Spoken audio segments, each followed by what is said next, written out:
젊었을 때 우리가 참 지평선 너머에는 뭐가 있을까 하는 그런 꿈도 있었고 호기심도 참 많았을 때 아닌가 싶습니다. 오늘 제가 제 제목을 보응사상의 지평 그랬는데 지평선 너머에는 뭐가 있을까 이런 생각, 또 땅과 하늘이 맞닿은 것이 지평선인데 소위 이제 보응사상이 은혜와 하나님의 주권과 어떻게 맞닿아 있을까 하는 이제 그런 것을 좀 살펴봤으면 좋겠다 하는 뜻에서 지평이라 하는 이름을 좀 붙였습니다. 보응사상이라고 하는 것은 이제 보통 인과응보 이런 말을 하는데 그 말이 이제 워낙 많이 쓰이기도 하고 또 불교에서 쓰이고 그래서 조금이라도 좀 차별화를 하기 위해서 보응사상 이렇게 이름을 붙였습니다. 그래서 이 시간에는 오늘 본문을 주로 하지만은 좀 아무래도 이제 서로 워낙 밀접하게 연관되어 있어서 몇 군데 조금 보면서 보응사상의 교과서라 이렇게까지 불리는 신명기 안에서 특별히 오늘 본문을 좀 중심으로 해서 도대체 이것을 우리가 어떻게 참 이해하고 또 말씀을 어떻게 읽으며 그리고 오늘날 신앙생활에 어떤 연관성을 가질 것인가 하는 것을 함께 좀 생각해보는 시간을 가졌으면 좋겠습니다. 8장 1절에 보면은 이렇게 되어 있죠. 내가 오늘 명하는 모든 명령을 너희는 지켜 행하라.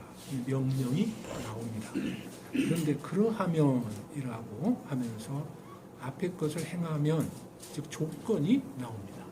그런 다음에 조건부 약속이 나오죠. 너희가 살고 번성하고 여호와께서 너희의 조상들에게 맹세하신 땅에 들어가서 그것을 차지하리라. 이렇게 약속인데 이제 조건부 약속으로 되어 있다 하는 것을 볼 수가 있겠고요.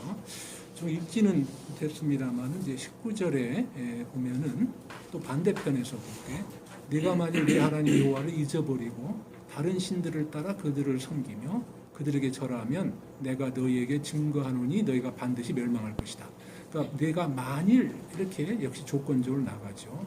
그런 다음에 따라 그들을 섬기며 그들을 절하면 이라고 말씀하시죠. 그래서 한편으로는 너희가 순종하면 이렇게 해줄 것이다 하는 약속이 있고 또 19절에는 너희가 순종치 않고 다른 신을 섬기면 그러면 이런 벌을 너희가 받을 것이다 이렇게 나오고 있습니다. 그래서 통상적으로 이렇게 순종하면 하나님께서 복을 주시고 불순종하면 하나님께서 벌을 주신다 하는 것이 이제 통상적으로 인과응보 그렇는데 이것이 성경의 신명기뿐만 아니라 전체적으로 구약에 특별히 많이 나타나서 이것을 보응사상이라고 이름을 붙이면서 이거를 이제 우리가 이제 구약 강조하니까요. 중요한 특징 중에 하나인 이걸 어떻게 이해할 건가 하는 것을 비교적 짧은 시간 안에 살펴보도록 하겠습니다.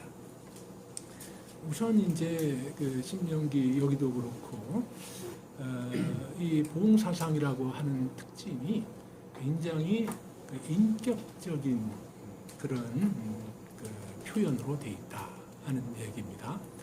그게 뭐냐 그러면은 기계적으로 이렇게 콩을 심으면 콩 나고 팥을 심으면 팥 나고 또 이 우주에 원칙이라는 게 있어서 천리라는 게 있고 철칙이라는 게 있어서 이 법칙에 따라서 무차별적으로 혹은 기계적으로 운영이 돼서 내가 벌을 얼만큼 했으니까 내가 얼만큼 잘했으니까 얼만큼 상을 주고 얼만큼 못했으니까 얼만큼 벌을 내린다 하는 이제 그런 식으로 기계적으로 혹은 비인격적으로 이렇게 되어지는 것인가 하는 이제 그런 이제 뭐 이야기들이 뭐 철학적으로나 뭐 동양이나 서양이나 쭉 있는 가운데 성경이 강조하고 말하는 것은 이것은 그런 기계적인 원리의 작동이 아니다. 이것은 인격적인 하나님이 거기에 맞는 대응으로서 보상을 하기도 하고 벌을 주고 어쨌든 이것은 하나님의 인격적인 행동이다 라는 그런 것을 전제로 하고 있다고 볼 수가 있습니다. 근데 이제 그 전제를 하면서 하나님 인격적으로 인간의 순종과 불순종에 대해서 말을 이렇게 대응을 하고 거기에 대한 적절한 반응을 이제 보이실 때에 어떤 원리로 하느냐 하면은 이제 한마디로 다 아시는 대로 언약의 원리에 따른다. 이것이 이제 대전제다. 이렇게 이제 말할 수 있겠습니다. 이스라엘은 하나님의 백성이고 또 하나님은 이스라엘의 하나님. 그래서 백성인 이스라엘이 왕이시고 주되시고 언약의 주가 되시는 하나님의 말씀을 쫓아서 혹은 명령을 따라서 행해야 된다 하는 이제 그러한 대전제 가운데 그런데 그렇게 하게 되면 어떻게 되느냐? 하나님이 원래 명령한 목적에 따라서 상을 주시고 이루어지도록 복을 주시고 그렇지 않은 경우에는 벌을 주시고 혹은 징계하신다 하는 이런 내용이 이제 성경에 나와 있는 소위 이제 보응사상이다 이렇게 이제 말할 수 있겠습니다. 근데 이제 신약에서 더욱 두드러지게 나타나기도 합니다만은 구약에서도 마찬가지인데 이러한 하나님의 언약에 근거한 하는 백성에 대한 이런 반응, 인도하심 이런 것들이 이 보응사상의 경우 특히 오해가 많이 되고 오용이 많이 되는 것은 오늘날과 같이 옛날에도 그렇고 그런 것들이 성경에도 여러 군데 나오고 있다 하는 것을 볼 수가 있죠. 이제 크게 몇 가지만 선택적으로 말을 한다면은 이런 보응사상이 오해받고 있는 것, 이건 이렇다.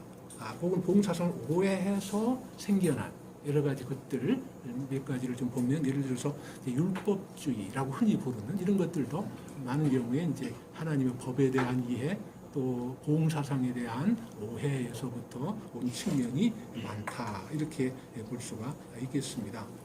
율법을 외형적으로 지켜서 구원을 얻든지 아니면 그것을 통해서 내가 원하는 것을 받는다라는 생각으로 그 율법을 이제 말하자면 규정적 혹은 기계적으로 지키는 그런 동기를 가지고 그렇게 하는 것 이것을 일단 율법주의라 이렇게 말할 경우에 이것은 보응사상을 오해한 것이다 이렇게 이제 일단 말할 수 있겠죠. 그래서 율법을 이제 지키는 자 하나님을 사랑하고 이렇게 하는데 반드시 복을 주신다 하는 것이 성경의 확약인데 그런데 율법주의적인 이해 그러니까 어쨌든 외형적으로 기계적으로 지키기만 하면 자동적으로 보상이 나온다라고 하는 이런 식의 생각은 원래 보응사상이 가지고 있는 것이 아니다 이렇게 말할 수 있겠습니다. 그래서 자동적인 보상만 바라고 믿음 없이 기계적으로 율법을 준수하려는 그런 자에게 율법은 원래 이게 생명으로 인도하는 하나님의 가이드 역할을 해야 되는 것인데 오히려 메마른 율법주의를 불러오기가 쉽다. 이런 것은 이제 역사적, 교의사적인 교훈이라고도 할 수가 있겠습니다. 근데 신명기 같은 경우는 먼저 잠깐 코멘트를 하면은 율법을 지키기를 토라를 지키기를 명확하게 요구하고 또 그것을 굉장히 강조하지만은 그 이전에 내가 마음과 뜻과 힘을 다하여 내 주 하나님을 사랑하라 한 다음에 그러한 정신과 마음으로 내 말씀을 지켜라 라고 말씀하시는 것이 분명하다고 말할 수 있겠습니다. 그 다음에 보응사상에 대한 오해 가운데 공로주의 같은 것을 들을 수 있겠죠. 하나님 왜 어떻게 복받았냐? 내가 순종해서 그렇다. 이렇게 인간에게 공로를 돌리는 이런 식의 생각은 매우 쉽게 흔히 할 수 있고 볼 수 있는 그런 것이 아닌가 생각이 듭니다. 근데 신명기는 우리가 참 잘 보면은 이러한 것까지도 하나님이 은혜해 주셔서 그렇게 했다 하는 것들을 여러 군데서 볼 수가 있어요. 이것은 공로주의를 방지하기 위한 방책이다 이렇게도 볼 수가 있겠는데 어쨌든 이 보응사상을 인간의 공로에 따른 하나님의 보상 이런 식으로 이해하는 것은 역시 오해고 이런 예들은 많이 찾아볼 수 있다 하는 것이죠. 그래서 언약 이게 이제 이 복이 언약적 축복인데 이것은 인간의 공로에 대한 보상 차원이 아니라 하나님의 은혜로운 상급으로 순종자에게 주신 것이다 하는 그러한 전체적인 강조를 볼 수가 있습니다. 그리고 이제 오늘날 이제 많이 말을 하는데, 근데 보응사상 같은 것, 자, 번영신학 같은 것도 역시 보응사상에 대한 오해다 이렇게 말할 수 있겠죠. 이 이제 하나님의 축복, 성경의 축복은 이게 이제 오늘날 세속적인 축복하고도 다르고, 또 그래서 보응사상은 하나님의 축복사상, 하나님의 축복을 세속적으로 이렇게 오해한 것이다 이렇게 말을 할 수가 있겠습니다. 축복이 뭐냐? 축복은 성경 전체적으로나 또 특히 이제 구약을 보게 될 때 요셉 경우도 대표적이고 축복의 사람이잖아요. 형통의 사람이고. 근데 이제 참된 형통이 뭐냐? 이렇게 할 때 형통은 내 뜻대로 원하는 사람의 뜻대로 되는 것이 참 형통이 아니라 사실은 하나님의 뜻대로 되는 것이 형통이다. 이렇게 봐야 이것이 성경적인 원리에 맞는 이야기다라고 볼 수가 있습니다. 그래서 순종하는 사람에게 주신 이 놀라운 축복의 약속을 자신의 욕망을 이루려는 수단으로 삼게 될 때 번영신학적인 오류에 빠지게 된다. 이렇게 말할 수 있겠습니다. 마지막으로 한 가지만 더 오해를 말한다면 이것은 이제 욥기에 많이 나오는 욥의 친구들이 가졌던 그런 것인데, 소위 이제 축소주의 환원주의라고 하는 그런 오류입니다. 하나님이 세상을 통치하시고 주권을 행사하시는 방법은 그 국면은 여러 가지인데 그 중에 하나, 보응사상 하나만을 집어가지고 그것이 하나님이 인간을 다루는 모든 것이냐 이렇게 생각하게 되면은 이것은 하나님의 크신 다스림과 통치와 주권을 매우 좁게 이 보응사상으로만 이해하려고 하기 때문에 하나님과 그의 하신 일을 제대로 이해할 수 없다 이렇게 말할 수 있겠습니다.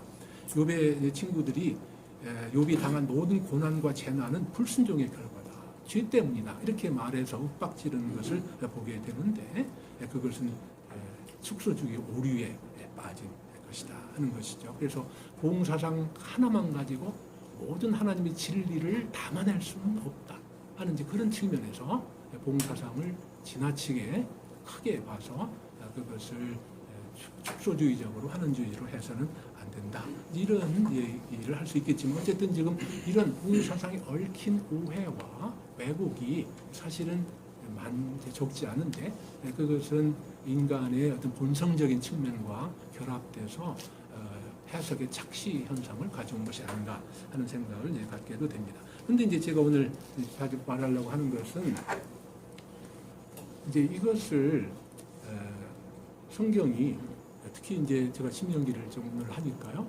교정하고 있다.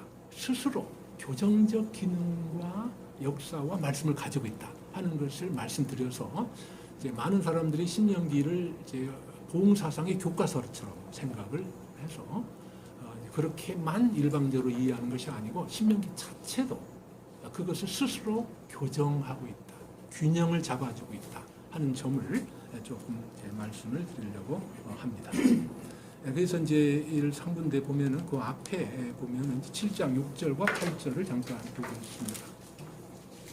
7장 6절과 6절에서 8절인데 그냥 눈으로 보시고 제 시간 전략을 위해서 제가 좀 말씀을 드리도록 하겠습니다.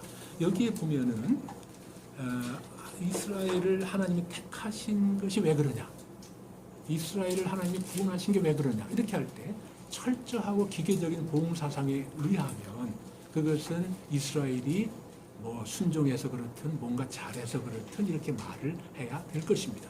그런데 여기서는 그것을 정반대로 말하고 있습니다. 6절에서 8절까지 너는 여호와 내 하나님의 선민이라. 이거는 이제 사실의 진술이죠. 여호와께서 지상 만민 중에서 너를 자기 기업의 백성을 택했다. 선택했다는 거죠. 왜 선택했냐? 여호와께서 너희를 기뻐하시고 너희를 택하심은, 다시 또 강조합니다, 너희가 다른 민족보다 수요가 많기 때문이 아니니라. 뭔가 그들에게 선택할 만한 근거가 있는 것이 아니라는 것이죠. 그러면서 그럼 왜 그러냐? 다만 너희를 사랑하심으로 말미암아 사랑하셨기 때문에 선택한 것이다. 또 나아가서 너희 조상의 그 맹세를 지키려 하심으로 말미암아 즉 하나님의 신실성 그리고 하나님의 사랑 이것 때문에 그래서 너희를 애굽과 바로의 집에서 성장하셨다. 구원하셨다. 이렇게 말씀하고 있습니다. 여기 선택이 왜 그러냐? 오직 사랑 때문이고 하나님의 맹세를 지키는 신실성 때문이고 바로 그런 것 때문에 구원하셨다라고 말씀하심으로써 이 봉사상이 아까 제가 말씀드린 어떤 공로적인 것이나 이런 것을 오해되지 않을 그러한 장치를 죄송한데 그러한 균형을 말씀 스스로가 지금 갖추고 있다 이렇게 말할 수 있겠습니다. 또 이제 조금 가서 8장 9장 8절을 보면은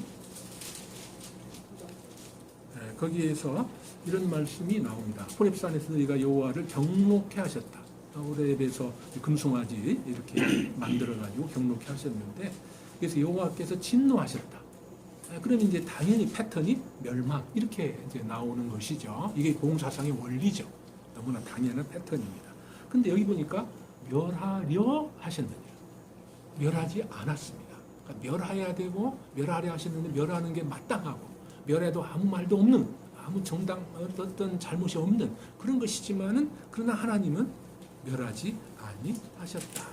이것은 하나님의 자비와 용서. 이것은 나중에 이제 결국 민수기 보면 이제 모세 때문에 그런 것이죠. 그래서 용서, 자비와 용서 이것을 봉사상으로 해석할 수 없는 뛰어넘는 바로 그런 것이다 하는 것을 이제 볼 수가 있습니다. 그래서 하나님의 인간의 악행은 죄는 당연히 진노를 가져오지만은 이 진노가 최종적으로 결정적으로 그리고 절대적으로 멸망을 가져오는 것은 아니라 이렇게 말함으로써 하나님의 자비가 맞닿아 있다. 보험사사의 지평에 하나님의 자비, 사랑, 선택 이런 것들이 맞닿아 있다. 이렇게 말할 수가 있겠습니다. 그다음에 이제 그러면 보통 이제 말하는 고난이라든지 이런 것들 또 죄의 결과라고 생각되는 그래서 반드시 죄를 지었겠다라고 말하는 그런 것들을 어떻게 봐야 되는가 하는 것에 대해서도 우리가 이 부분에서 찾아볼 수 있다고 봅니다.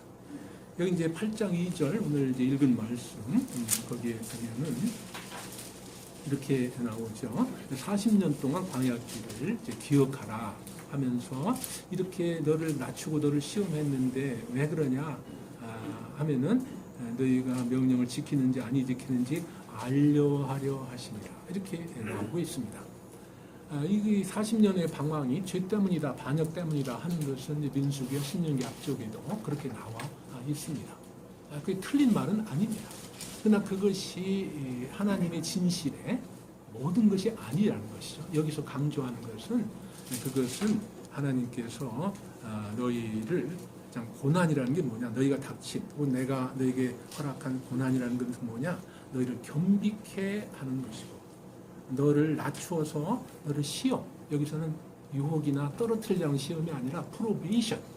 그러니까 그렇게 되는 것을 알아서 또 그렇게 하기로 했던 것을 하게 하고, 그리고 이제 예비된 복을 누리도록 하는 그런 시험.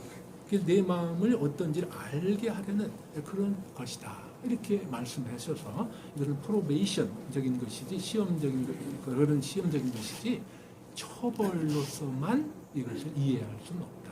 이렇게 말하고 있습니다. 또 이제 3절을 바로 밑에 3절을 보면은 이번에는 이제 광야에서 소위 만나 내가 알지 못하던 그런 만나를 먹이시는 것이 왜 그러냐 하면은 사람이 떡으로만 사는 것이 아니라 하나님 입에서 나오는 모든 말씀으로 사는 줄을 내가 알게 하려 하심이라 이렇게 말씀하심으로써 이 광야 기간이 하나님께서 자기 백성을 양육하는 시간이었다. 게다가 그러면서 말씀으로 살아가는 일종의 신앙교육이죠. 그런 존재다 하는 것을 가르치는 시간이었다. 이렇게 말할 뿐만 아니라 5절에 참 흥미로운, 더 재미있는 흥미로운 그 표현을 볼 수 있는데, 고난은 뭐냐? 이제 자녀에 대한 징계인데, 이건 뭐 야고보서도 그렇고 참 많이 나오는 거죠. 근데 거꾸로 보면은 그것은 자녀에 대한 입증이다. 고난이라고 하는 것은 하나님께서 그것을 주셨을 때에 자기 아들을, 딸을 징계하는 것과 같은 것이기 때문에 오히려 그것은 그 사람이 사생자가 아니고 신약에 있는 대로 참 자녀인 것을 보여주는 것이다. 이렇게 말할 수 있겠습니다. 자, 이런 측면에서 보게 될 때 지금 이제 신명기 28장도 그렇고 여기도 그렇고 보응사상이 온통 전부인 것 같고 그것이 압도적이어서 다른 것을 차치하는 그러한 것 같이 보이나 그러나 그 자체적으로 그것을 그 한계와 성격을 잘 균형하고 보정하고 하여튼 이렇게 말씀하고 있다. 이렇게 볼 수가 있겠습니다. 그러면 고난과 보응사상뿐만 아니라 형통과 보응사상에 대해서 다른 쪽에서 거기에 대해서도 말씀을 하고 있습니다. 예를 들어서 이제 오늘날 현대인들의 관심이 많은 물질적인 부여와의 관계에 대해서 역시 물질적인 부여 자체도 인간의 성취가 아니다. 이렇게 말을 하죠. 여기 8장 17절 아까 읽지는 못했습니다만은 거기에도 보면은 내가 이제 부유하게 된 다음에 내 능력과 내 손의 힘으로 내가 이랬다 말하지 말라. 그런데 18절에 내게 재물 얻을 능력을 주셨기 때문이다 라고 말씀을 하고 있습니다. 이것은 공로적인 생각 이런 것들을 배제하는 그런 말씀이라고 볼 수가 있겠습니다. 또 가나안 정복에 대해서도 마찬가지입니다. 이제 전에 이스라엘의 영토 분쟁이 있고 그렇게 할 때 이제 이스라엘 자체 성경적으로 어디까지 우리 땅이냐라든지 이런 등등에 대한 많은 이제 토론과 이야기들이 있었습니다만은 과연 가나안에 대한 그 말하자면 권리를 땅에 대한 권리를 누가 가지고 있느냐 이런 문제가 되겠어요. 여기서 신학적으로 볼 때에 가나안 땅의 소유는 이스라엘 백성이 아니라는 거예요. 왜 이렇게 하나님께서 가나안 정복을 하게 하셨냐? 여기 이제 4절에 6절에 보면 내 공의 때문이 아니다. 내 마음이 정직해서도 아니다. 다만 이 민족이 악하기 때문에 하나님의 정의 실현의 차원에서 그리고 야곱에게 맹세를 했는데 그것을 이루려는 차원에서 내가 이 가나안 땅을 정복해 한 거지. 너희가 의롭거나 너희가 뭔가를 참 공로가 있어서 그러는 것이 아니다. 내가 또 공의로 말미암아 내가 또 의로워서 이렇게 한 것도 아니다. 이렇게 말씀을 하고 있습니다. 또 그러면서 이제 신명기에서 이제 여기 30장 제가 시간상 말씀 못 드리겠습니다만은 여기에서 이제 회개에 대한 이야기가 나오고 있습니다. 그리고 회개와 관련해서 마음의 할례를 받아야 된다 하는 이제 그러한 부분에 대한 강조가 있습니다. 그 구약이 이제 뭔가 순종해라 그러면 행동하고 의지적으로 일하고 하는 그렇게만 명령만 하는 것으로 표현되는 경우가 꽤 있습니다.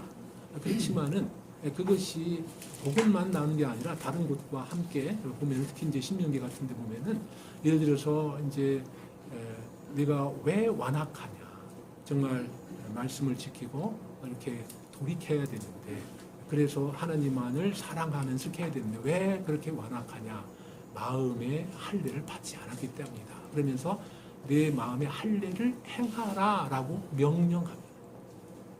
할례의 필요성, 참 회개가 있어야 그래야 제대로 순종할 수 있다 하는 것을 보여줍니다. 근데 이제 마음의 할례를 자기가 원한 대로 하는 것도 아니고 스스로 변화된다는 것도 아니고 근데 그 문제에 대해서 30장에 가면 6절에 이렇게 말하고 있습니다. 내 하나님 여호와께서 내 마음과 내 자손의 마음의 할례를 베푸사 하나님께서 할례를 베푸사 너로 마음을 다하며 뜻을 다하며 내 하나님 여호와를 사랑하게 하셔서 너로 생명을 얻게 하실 것이다. 이렇게 말씀을 하고 있습니다. 이것은 단지 내가 어떻게 해라, 뭐 표면적으로, 의지적으로, 행동적으로 이렇게 해라, 그럼 내가 이렇게 해줄게 하는 것과는 너무나 거리가 멀어요. 내가 마음의 할례를 받아서 하나님을 사랑해야 되는 것인데 내가 그렇게 못할 거다. 그러나 결국 하나님께서 너희의 마음을 하나님이 할례를 베푸실 것이다. 그러하면 내가 마음과 뜻과 힘을 다해 하나님을 사랑하고 그리고 비로소 내 말씀을 진정으로 순종할 수 있을 것이다 라고 하는, 이 말은 새 언약이라고 우리가 흔히 부르는 그러한 말씀을 여기서 말씀을 하고 있습니다. 결론적으로 그래서 신명기 아까 이제 8장에서 나오고 이제 전체적으로 28장에는 축복과 저주는 말할 것도 없죠. 여기서 나오는 이제 보응의 사상, 순종하면 복 받고 불순종하면은 이제 저주 혹은 이제 징계받는다 하는 것을 어떻게 봐야 됩니까? 왜냐하면 우리가 혼동이 많이 됐고 실제로 많이 있습니다. 오해도 많은 것이 역사적인 사실이고 현실적인 사실이고요. 그래서 이제 보응 사상을 이제 고립적으로 보지 말아야 된다. 언약의 틀 속에서 봐야 된다. 기계적으로 봐야 되지 말아야 된다. 하나님과 인격적인 관계 속에서 봐야 된다. 하나님의 구원 계획의 거대한 틀 속에서 하나님께서 주권적으로 이런 모든 것들을 활용하셔서 당신의 백성을 이끌어 가신다 하는 이제 그런 측면을 이제 말씀드리고 싶고요. 이제 오늘날에 아까도 오늘날 적용도 되겠습니다만은 보다 더 구체적인 어떤 적용점이 없을까 생각을 하면서 이런 생각을 하게 됐습니다. 보응 사상이 우리의 매일매일 삶의 성화의 동반자가 될 수 있다 하는 그런 측면에서 좀 생각이 들었습니다. 보응 사상은 성경적인 바로 이해된 언약에 합당한 삶을 살아가는 성도들에게는 매우 값진 풍성한 경건의 도구가 될 수 있다 하는 거죠.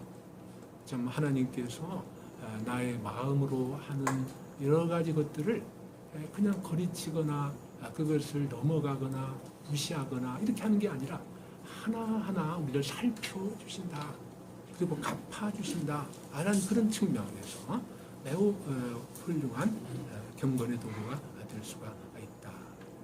우리가 은혜라는 것을 오해해서 우리가 뭐 잘 생각하는 대로 이제 은혜포 같은 값싼 은혜 이렇게 말을 했는데 값싼 은혜를 방지할 수 있는 그런 것들 가운데 하나가 보응 사상이겠다 하는 생각을 갖게 됩니다.